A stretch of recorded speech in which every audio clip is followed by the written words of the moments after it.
மிக முக்கியமான ஒரு விஷயத்தை சொல்றேன், நல்லா கேட்டுக்கோங்க. மிக முக்கியமான விஷயம், வாழ்க்கை பிறப்புங்கிற ஒரு கோட்ல ஆரம்பிக்குதா இல்லையா? அந்த பிறப்புங்கிற கோட்ல ஆரம்பிச்ச மாதிரியே மறுபடியும் மரணம்ங்கிற அதே கோட்ல வந்து முடியும். பிறக்கும் போது எப்படி ஒண்ணும் இல்லாம வந்தானோ அது போல மரணிக்கும் போதும் ஒண்ணுமே இல்லாம எல்லாத்தையும் விட்டுட்டு போயிருவான். அவனுடைய செல்வம், சொத்து, குடும்பம், குழந்தை எல்லாத்தையும் விட்டுட்டு ஒண்ணும் இல்லாம பிறந்தது மாதிரியே போய் சேர்ந்துருவான்.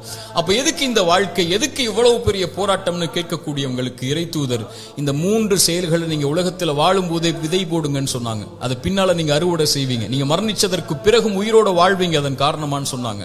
அந்த 3 விஷயம் என்ன தெரியுமா? முதல் விஷயம், இறைவன் உங்களுக்கு செல்வம்னு ஒண்ணு கொடுப்பான், அது பிறருக்கு இந்த உலகத்திலேயே கொடுத்து உதவுங்க. அதன் மூலமாக ஒருவன் பலன் பெற்றிருந்தால், அதன் மூலமாக இன்னொருவன் பலன் பெற்றிருந்தால் அந்த தொடர் நன்மை உங்களுக்கு வந்தடையும்னு சொன்னாங்க.